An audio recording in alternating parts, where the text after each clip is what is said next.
Buenas noches a todos, bienvenidos. El día de hoy estaremos realizando el seminario sobre la jornada de actualización y el día de hoy tocaremos el tema de los contratos de arrendamiento y sus afectaciones durante y después de la pandemia.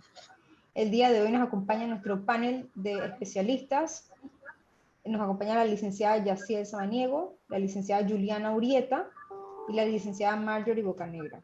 Las acompaña el día de hoy como moderadora mi persona Harsha Malkani. Estaremos iniciando primeramente con la intervención de la licenciada Yaciel Samaniego. Adelante, Yaciel, te cedo la palabra. Ok, buenas noches, profesora, a todos los invitados, los presentes en este momento que nos acompañan, donde estaremos abordando, como dijo la licenciada Harsha, los contratos de arrendamiento y sus afectaciones durante la pandemia. Ok, daremos inicio pues brevemente a lo que haremos una síntesis sobre definiciones de conceptos de contratos de arrendamiento para iniciar pues esta jornada y que podamos entender pues todos los aquí presentes más o ilustrarnos sobre el tema. Bien, iniciemos con las siguientes definiciones. El contrato de arrendamiento, pues como todos sabemos, está regulado en nuestra legislación civil y algunas leyes y decretos en los cuales estaremos abordando esto más adelante, pero para dar inicio el contrato de arrendamiento es el que se celebra entre dos partes, entre dos personas obligadas en común acuerdo, que concuerden entre sí para la celebración del mismo. Entre ellos están el arrendador y el arrendatario. El arrendatario es quien alquila un bien por un periodo de un tiempo determinado. Y el arrendador es el dueño o apoderado de la propiedad. Si vamos al Código Civil, está regulado pues en su artículo 1294 y siguientes. Abarca todo lo que es el 1306, 1307 y demás. Cuando nosotros vamos a hablar de las características, pues si bien es cierto el contrato de arrendamiento es un contrato transmisible, un derecho no personalísimo, ya que permite el subarrendamiento. ¿Qué quiere decir esto? Que si yo soy el arrendatario y Juliana es el arrendador en la figura del contrato de arrendamiento, yo como figura del arrendador en parte del contrato de arrendamiento puedo subarrendar el bien a una tercera persona. Pero esto ocurre, según nuestra legislación civil, si en las cláusulas del contrato no se prohíbe esta figura. Si en la cláusula del contrato nosotros al momento de redactarlos prohibimos el subarrendamiento, pues básicamente el arrendatario no puede utilizar esta figura. Pero la traigo a colación porque me pareció bien importante, pues, y es una figura quizás poco conocida para algunos, pero es una figura jurídica que nuestra legislación no los permite. Y es bien importante pues que la conozcamos porque he conocido casos que a raíz de ella, por desconocer, se lleva a un proceso legal y pues nuestra legislación no los permite hasta cierto punto. Si bien es cierto, como dije antes, si no está pactada en nuestro contrato al momento que hagamos nuestro escrito jurídico. Es consensual, únicamente se requiere esto del mero consentimiento, pues básicamente ambas partes o las partes que estén pues involucradas en ella deben estar en común acuerdo en cuanto al tiempo y en cuanto a los pactos de las medidas de pago y demás dentro de estas figuras jurídicas. Es un contrato bilateral, es un contrato oneroso, ya que está de por medio lo que es las prestaciones económicas y un valor patrimonial. O sea que a cambio del uso, el gozo y el disfrute del bien inmueble que el arrendador ofrece al arrendatario, el arrendatario tiene que ofrecer una remuneración a cambio de ello. Es de carácter temporal. Nosotros a la hora de redactar el mismo decidimos hasta qué tiempo o hasta qué término nosotros vamos a permitir que ello exista o que ello tenga validez o que tenga el carácter jurídico que posee. Si bien es cierto, en el artículo 1307 nos habla el Código Civil, todo lo que son las obligaciones que tiene el arrendatario, está obligado al momento de pactar esta obligación jurídica. Está obligado a pagar por el uso, el gozo y el disfrute. Está obligado a cuidar como buen padre de familia de ese bien y los gastos que ocasiona la escritura del contrato, salvo pacto en contrario. ¿Qué quiere decir? Que a la hora de redactar el mismo, nosotros acordamos, tanto el arrendatario como el arrendador, quién decide o quién va a subrogar estos gastos al momento de autenticar firmas, pues, y de elevarlo a escritura pública si así lo amerite. Como he estado mencionando, la normativa que por la que nos regimos está en nuestra legislación civil, en su título 7, que nos detalla lo medular del contrato de arrendamiento, en sus artículos 294 y abarca todo lo que es el 307, el 1318. También quiero traer a colación cuando nosotros no solo le damos validez jurídica al contrato de arrendamiento de bienes inmuebles, también utilizamos, o la ley nos permite utilizar lo que es la figura de los predios rústicos, que esta figura es bien importante porque he tenido la experiencia con casos en que se arrendan pues las fincas, y cuando a la hora de arrendar las fincas, muchas veces el arrendatario lo que produce en ella, y muchas veces no es pactada dentro de las cláusulas del contrato de arrendamiento, que la utiliza para producción de rubros. Y nosotros debemos ser muy, muy cuidadosos en este sentido, porque tuve la experiencia con un caso en el que se finalizó el contrato de arrendamiento, llegó a su término. Entonces el arrendatario pues necesitaba su bien, e intentó por medio porque ya su contrato había terminado, intentó actuar a través de la figura de lo que conocemos como desalojo, pero ella no prosperó porque el código nos protege, la norma nos protege en lo que en su artículo, que cuando nosotros traemos a colación lo que es siembra, lo que es predios rústicos, la norma nos protege en que nos da el chance al cabal, que cuando el rubro, hasta cuando finalice la producción del rubro, para nosotros entonces desalojar el mismo. Es decir, en el caso que yo conocí, fue que el arrendatario producía el rubro de papayas. Entonces, cuando finalizó el contrato de arrendamiento, todavía su producción no había terminado, ya que este rubro se produce en varias temporadas, o tiene varias cosechas, pues, o sea, la producción tiene varias cosechas. Entonces él había cosechado 1, 2, 3 veces, pero le faltaba como la última o la antepenúltima cosecha, le faltaban 2 cosechas más. Entonces él no quería abandonar o irse del predio hasta que no pudiera terminar con su producción. Hecho fue que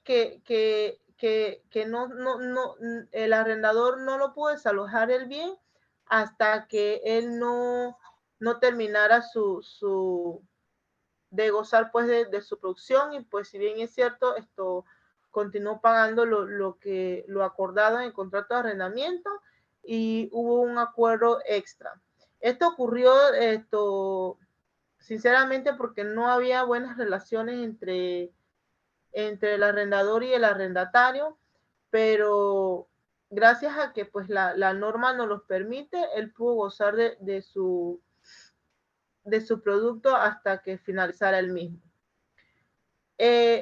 Cuando los efectos del contrato de arrendamiento en la pandemia trajeron un revuelo, pues enérgico, o fue algo inesperado o fuera de control al momento de cuando ocurrió, pues, o todavía, pues, porque todavía estamos en que la pandemia, 3 casos, pero en este momento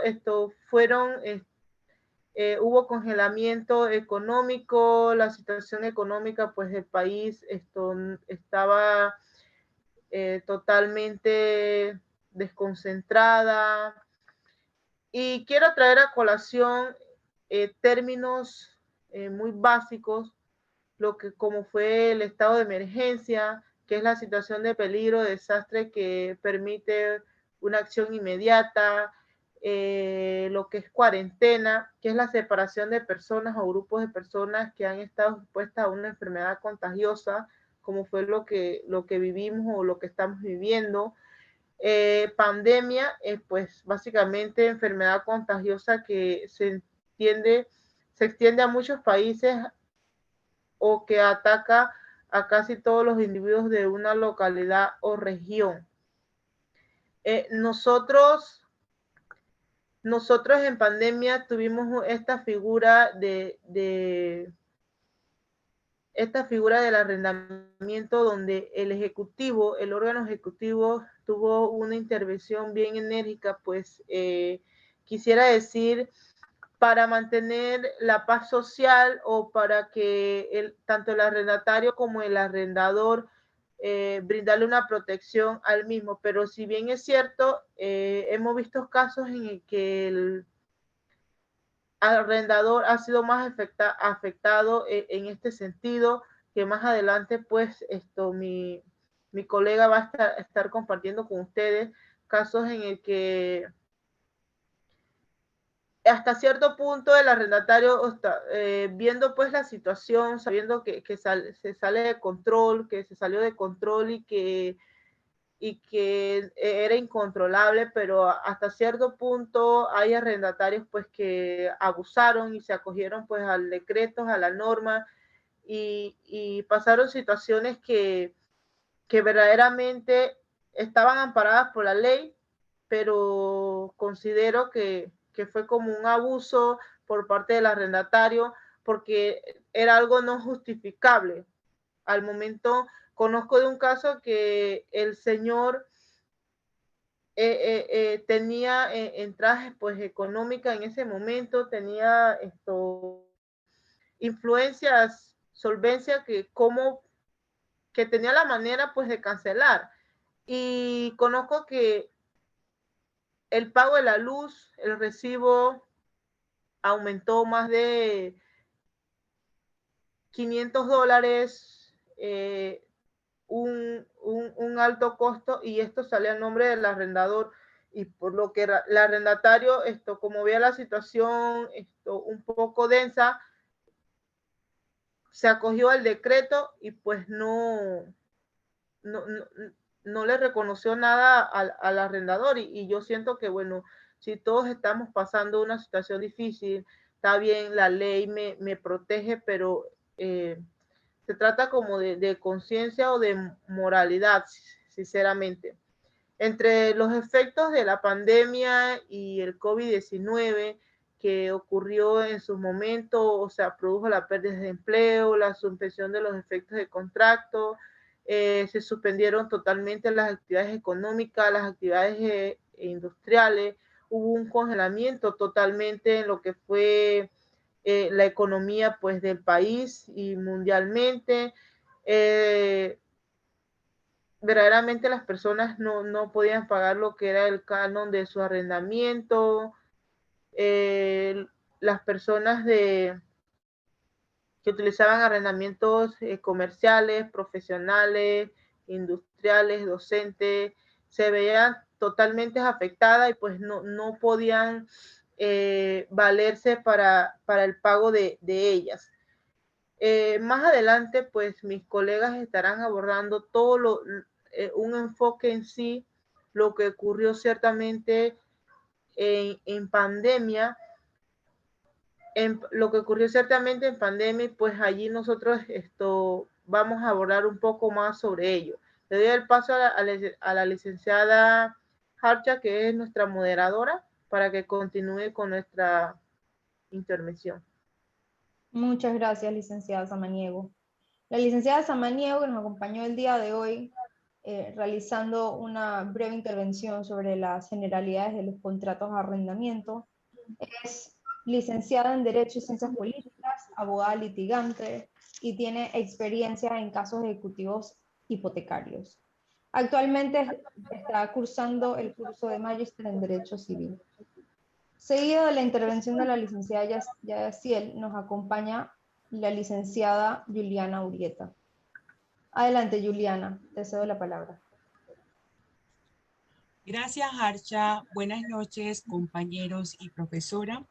En consecuencia a lo expuesto por la compañera Yaciel Samaniego, donde reforzamos términos, conceptos, características y vimos un breve resumen sobre las afectaciones causadas por el COVID-19, me gustaría iniciar esta exposición retomando que en el año 2020 el mundo se enfrentó a una crisis sanitaria mundial sin precedentes, que fue la COVID-19.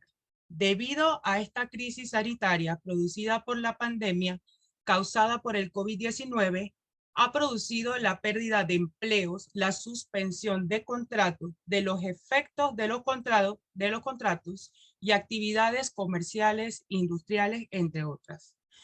Por ende, fue necesario la intersección del órgano ejecutivo para el establecimiento de mecanismos que garanticen el cumplimiento de los derechos y las disposiciones de ambas partes.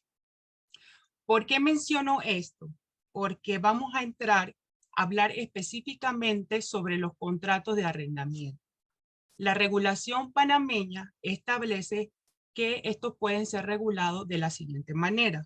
Los canos que son inferiores a $150 son regulados por la Ley 93 del año 1973 y los canos superiores a 150 son regulados por la libre contratación que está estipulado en nuestro Código Civil de la República de Panamá.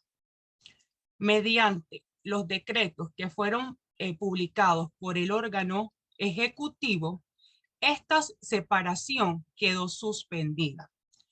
Y es por esto que el 1 de mayo, mediante decreto ejecutivo número 145, es publicado el decreto sobre los desalojos, que se prohíben los desalojos, lanzamientos.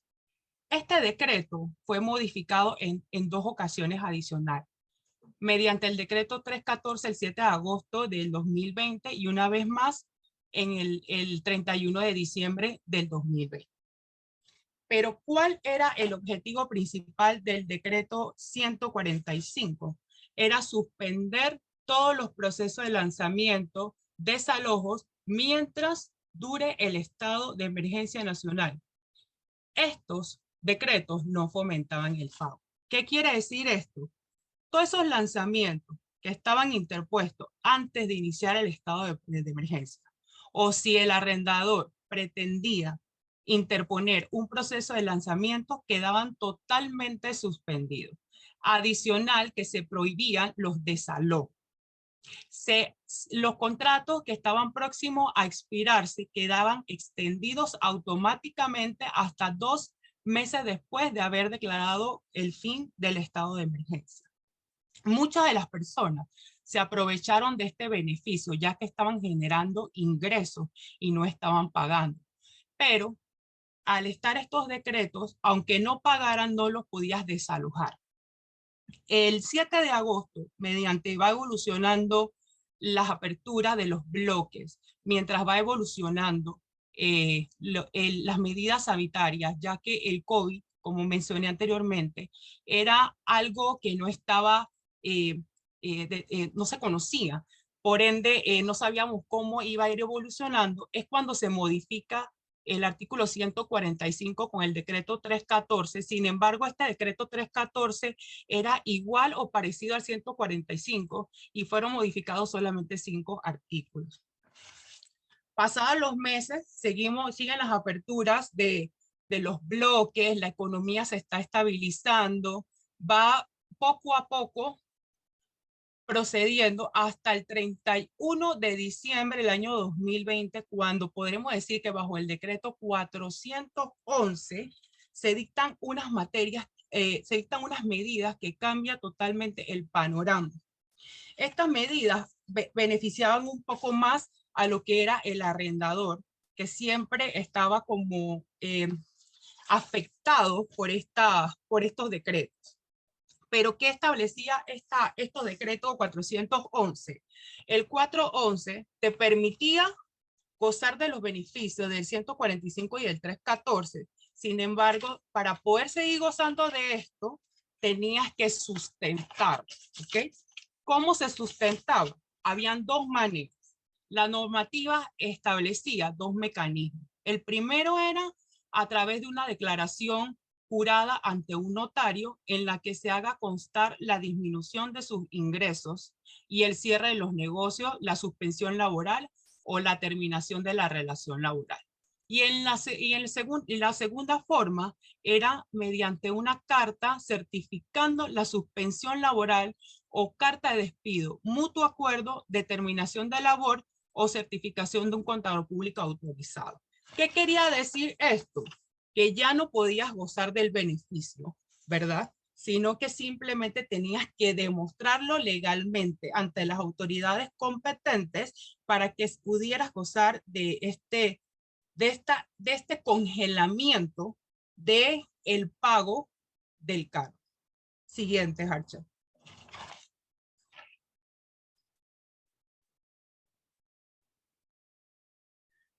Es importante recalcar que estos decretos especiales reconocían la existencia de una relación contractual, mediante el cual siempre existieron obligaciones y que no se debía entender como la extinción o la condolación de la deuda.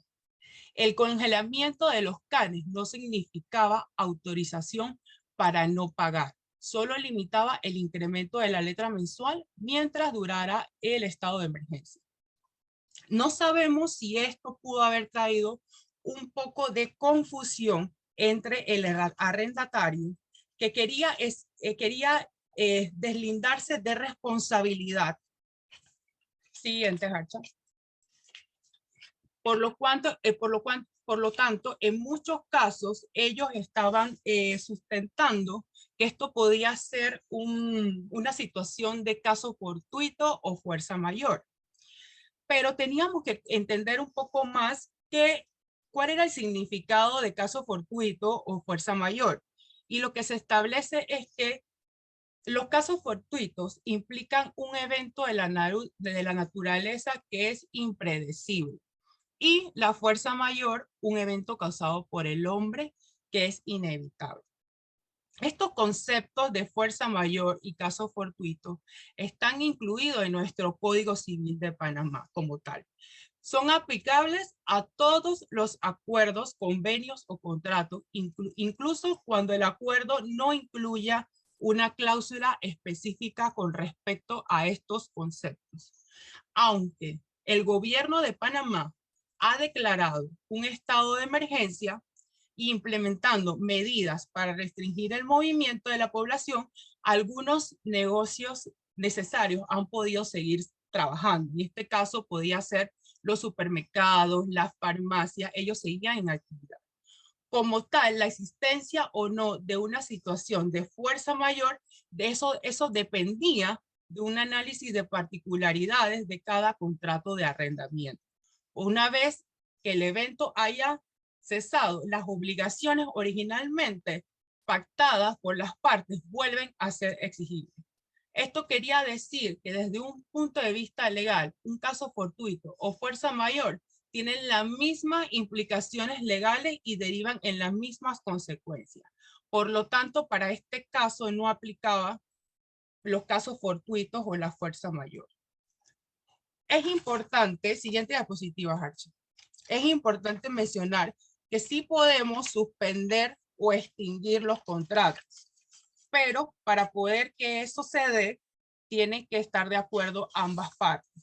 ¿Cómo podemos decir que es una suspensión de contrato? Una suspensión de contrato puede ser que se van a hacer algún arreglo a el inmueble es inhabitable y por lo tanto yo le solicito al arrendatario que voy a hacerla o el arrendatario me solicita a mí que requiera hacer las reparaciones necesarias, por lo cual se proceden a hacer y durante ese periodo se suspende el contrato de arrendamiento, sin embargo, sin percibir por ello de ninguna indemnización. Y la otra que es por extinción. ¿Cómo se extingue un contrato? Hay maneras de extinguir un contrato. La extinción del contrato de arrendamiento, es decir, la finalización de la relación obligatoria que existía entre el arrendador y el arrendatario en virtud del contrato celebrado entre ellos. Y estas causas pueden ser diferentes. Voy a mencionar algunas. Al finalizar el plazo o previsto legalmente. Por otra parte, tú una vez que el arrendamiento consiste en una cesión del uso de una cosa, también terminará en los siguientes casos, cuando el propietario o arrendador deje de serlo por venta de la cosa arrendada. Por ejemplo, cuando el arrendatario incumpla alguna de las obligaciones básicas que tienen pago de la renta. Y entre otras. Cuando se incumpla una de las cláusulas que está establecido en el contrato, se puede dar extinción del mismo.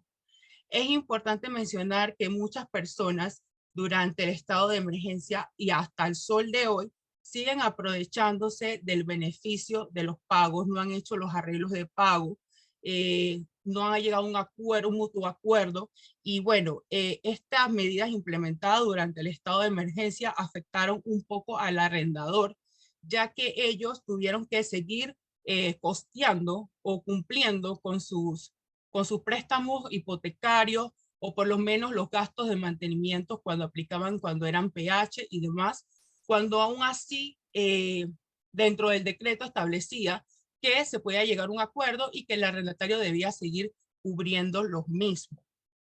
Tuve un caso muy cercano donde esta persona había arrendado un bien, el arrendatario le pagó el mes de diciembre de 2019, enero y febrero de 2020. En marzo le dejó de pagar, ellos estaban en negociación para hacer los debidos pagos, ¿no? En ese momento entró el estado de emergencia y al entrar el estado de emergencia no llegaron a un mutuo acuerdo y esta persona conocía muy bien de lo que eran las leyes y lo cual le decía al arrendador que no podía hacer nada porque estaba bajo los efectos del decreto 145. El arrendador dueño del cano estaba un poco desesperado ya que la luz estaba a su nombre y esta luz aumentó a $500 aproximadamente. Los mantenimientos del cano eran aproximadamente $500 mensuales y no podía hacer nada porque estaban pues cancelados o suspendidos todos los desalojos, lanzamientos, tanto los que estaban interpuestos antes y los que se quería interponer durante. El arrendador tuvo que esperar hasta que saliera aproximadamente el decreto 411 a beneficio de él. El arrendatario había abandonado el cano 3 meses antes y él se da cuenta porque la administración lo llama para indicarle que su apartamento estaba vacío, lo cual él procede a las instancias correspondientes con el apoyo de poder entrar a su bien y cuando entra se dan cuenta de que todavía el arrendatario tenía camas, refrigeradora, entre otros. Gracias al apoyo de las autoridades competentes, él pudo sacar todos los bienes y colocarlo en un depósito, lo cual tuvo que pagar por 3 meses continuos. Una vez ya interpuesta toda la entrega, el arrendatario nunca se fue del apartamento, o sea, él se fue, pero nunca le entregó las llaves. Él regresó a su casa, ¿verdad?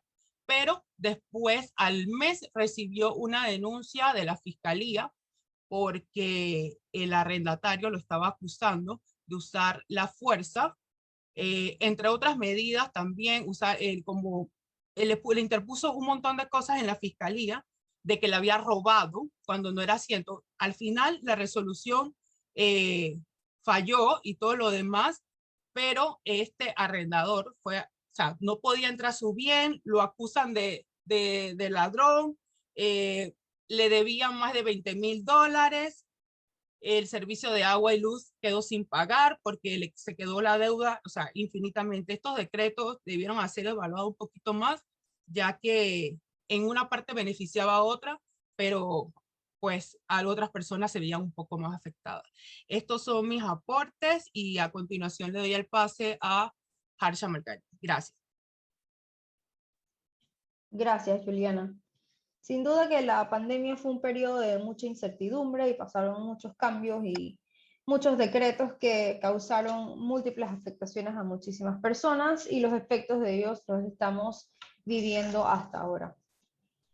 La licenciada Juliana Urrieta también es licenciada en Derecho y Ciencias Políticas, actualmente posee el título de docente en docencia superior, también es piloto comercial, tripulante de cabina y actualmente se desempeña como supervisora operativa y administrativa en una empresa.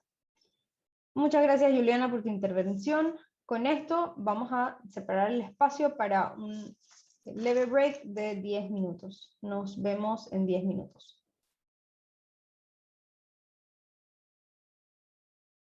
Gracias a todos. Estamos de vuelta nuevamente. Nuestra siguiente invitada es nuestra invitada especial, la licenciada Marjorie Bocanegra. La licenciada Marjorie es licenciada en Derecho y Ciencias Políticas de la Universidad de Panamá. También tiene un posgrado en docencia superior, es magíster en Derecho Comercial y magíster en Derecho Procesal.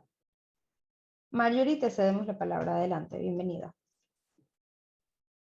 Buenas noches, Harsha, buenas noches a la profesora Margie, buenas noches pues a todos los asistentes, colegas, muchas gracias por la invitación. La verdad es que el tema es bastante interesante y bueno, lo han abordado bastante bien las colegas, explicando pues paso a paso hasta dónde hemos llegado hoy con todos estos decretos, ¿no?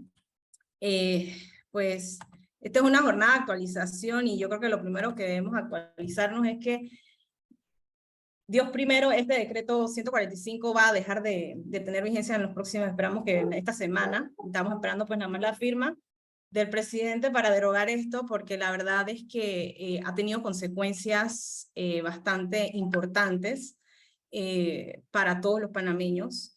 Yo siento que aquí pues en aras de conseguir esta paz social, se ha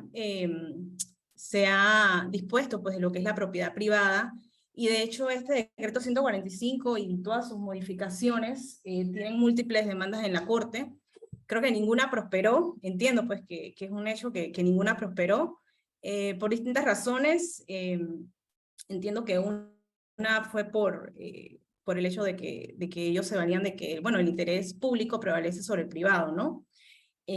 Sin embargo, pues tenemos que, ciertamente la propiedad privada está consagrada en la Constitución, y esto es lo que demandaban pues muchos colegas en la Corte, de que aquí pues con estos decretos simplemente se nos ha expropiado prácticamente el uso de nuestra propiedad. Aquí nosotros no teníamos poder de decisión sobre las mismas y bueno, se dieron consecuencias, distintas consecuencias, ¿no?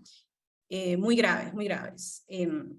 Pero bueno, el tema que me correspondió hablar es sobre el MIBIOT, digamos la competencia que ellos adquirieron con estos decretos, como dijo mi colega Juliana, hasta que este decreto 145 del 1 de mayo del 2020 fue publicado, el MIBIOT, pues la competencia de ellos era para los contratos de abajo de 150, ¿no? Ellos con este decreto pues adquieren la competencia de todos los contratos de arrendamientos, así lo estableció el artículo 3, pues que le otorgó la competencia de todos los contratos de arrendamientos contemplados en la ley 93, ¿no? Esto sin distinción del canon de arrendamiento, que pues hasta ese momento era hasta 150. Conforme quedaba, eso se estableció en el decreto ejecutivo 294 de diciembre del 94. El MIBIOT, pues, en base a este decreto, estableció estos acuerdos de pago que se contemplaron en el mismo decreto y sus modificaciones. En el mismo se establecían pues que el arrendador y el arrendatario podrían llegar a un acuerdo sobre los conflictos que se originaran por los motivos por el motivo de la aplicación de este decreto ejecutivo, ¿no? Que básicamente eran los cánones dejados de pagar y cómo se iban a pagar, ¿no? Este acuerdo debía ser registrado ante el MIBI y debería tener una vigencia hasta 2 años, contados a partir de la fecha en que fueron registrados pues, en la Dirección de Arrendamientos, y se mantendrían vigentes siempre y cuando el arrendatario no incumpliera lo que allí se había acordado. Se creó un formato que, ahí está, lo comparte mi compañera, este es el formato que ellos crearon en base a este decreto. Sin embargo, fíjense que en el decreto, creo que fue el de agosto, el 314, se estableció que, bueno, adicional a este decreto, a este acuerdo, debía, el arrendatario deudor debía firmar una garantía, pues que era un pagaré o una letra de cambio, algún tipo de garantía. ¿Por qué? Porque esto no nos daba ninguna, o sea, si bien se firmaba, sí, pero no nos daba ninguna garantía de que realmente pudiéramos cobrar esos cánones después.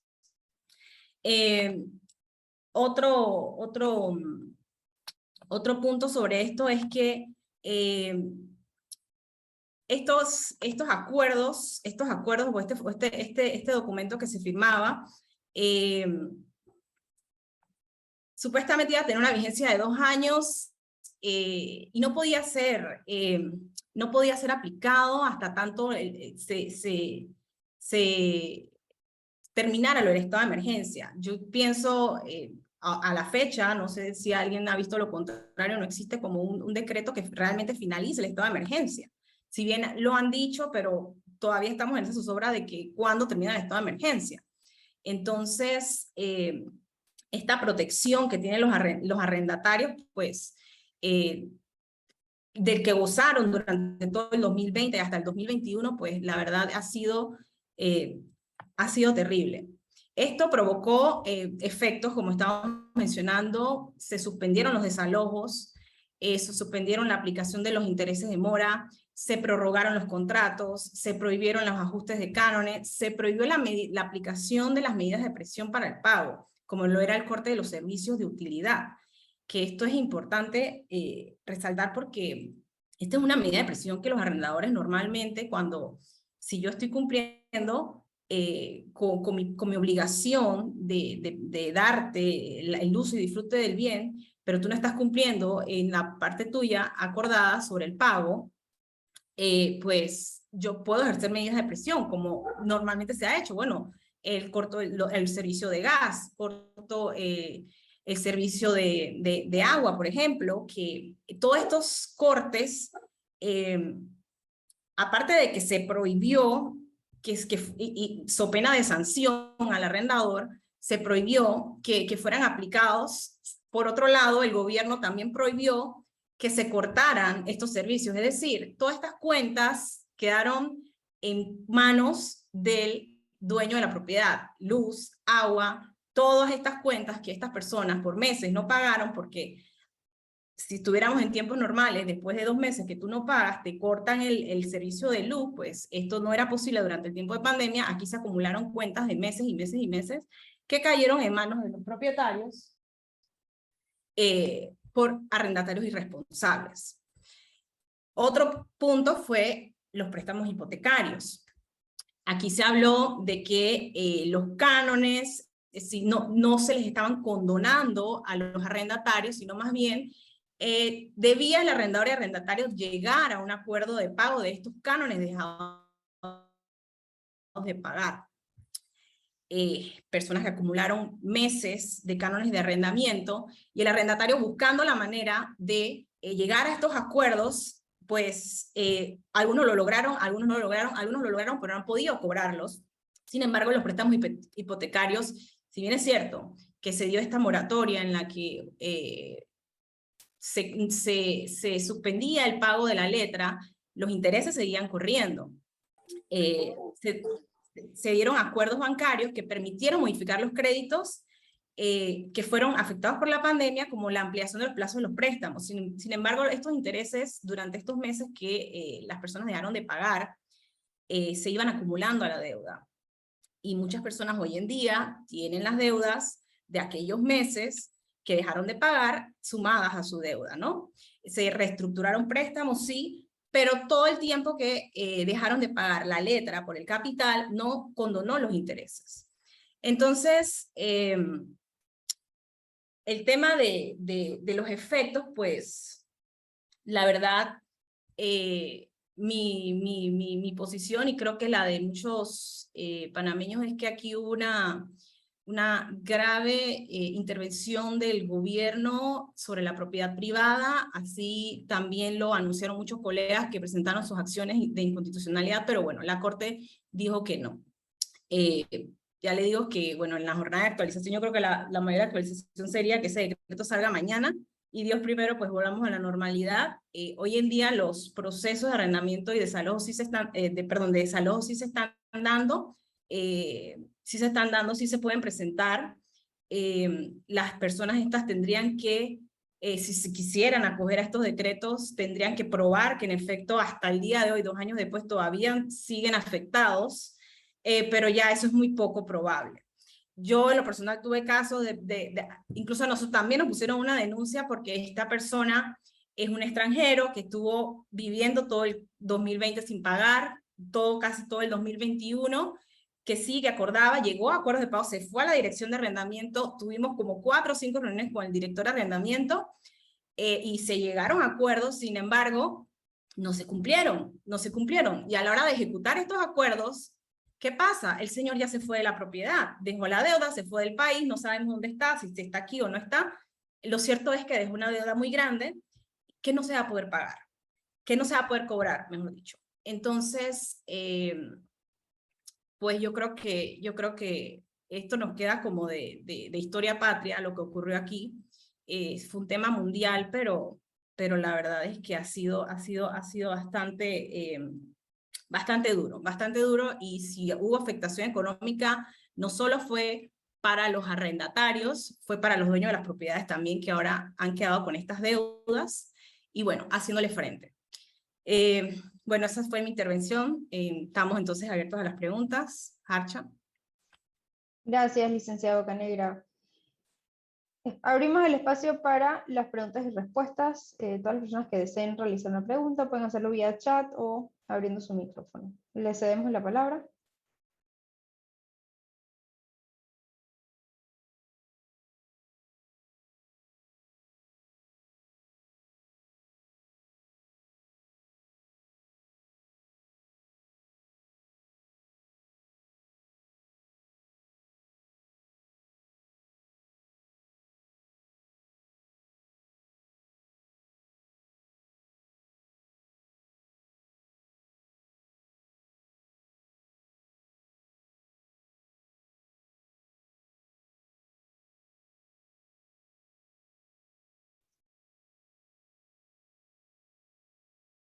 Ok, tenemos una pregunta del licenciado Quiroz. La pregunta es, para la aplicación de estos decretos, ¿era necesario que los contratos de arrendamiento estuvieran inscritos en el MIBIOT?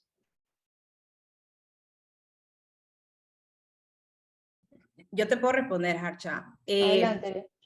No era necesario, y de hecho, el MIBIOT, para amedrentar a los arrendadores, de alguna manera amenazaba diciendo que ustedes saben que si ustedes no los tienen aquí registrados una multa de $500. Entonces los arrendadores se quedaban como que, lo siento, y se quedaban tranquilos. Pero no era un requisito que eso estuviera registrado. Gracias, licenciada.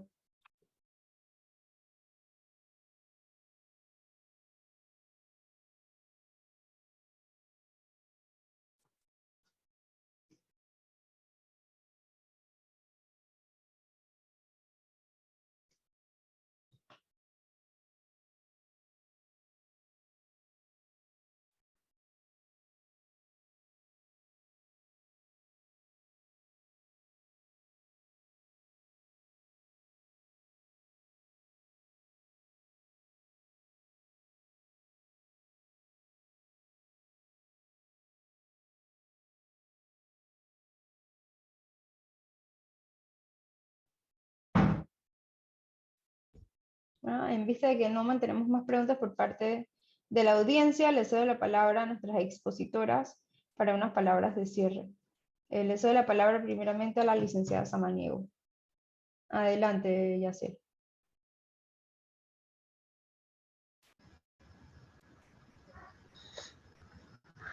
Ok, para culminar, pues agradeciendo a la audiencia, a la profesora y a todos pues los participantes en el inicio pues este seminario de la actualización jurídica y sobre el tema que nosotros abordamos, lo que fue el arrendamiento en tiempos de pandemia.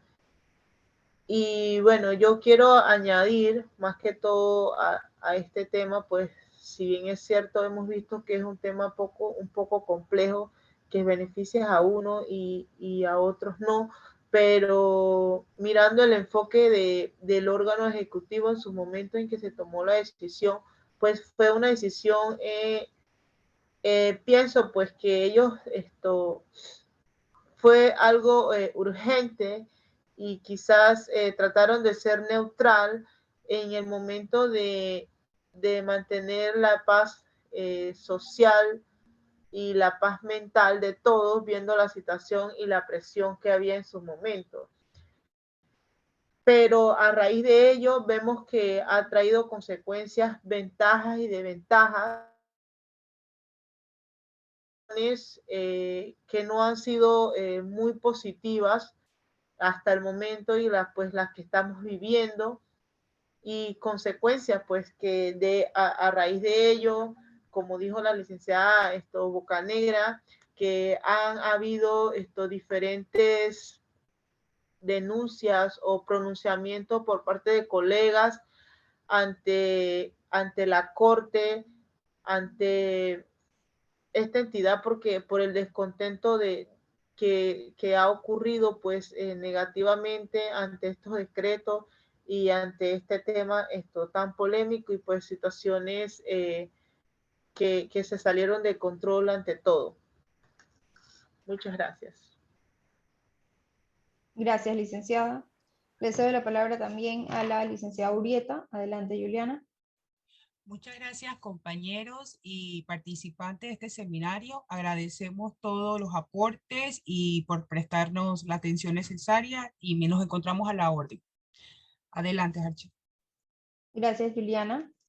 No queda más que decirle que gracias a todo el mundo por su participación el día de hoy. Los dejamos también con la información del siguiente seminario en esta jornada de actualización, que será dictado próximamente. El tema va a ser controversias, cláusulas y medios de terminación de los contratos civiles por los licenciados compañeros del grupo.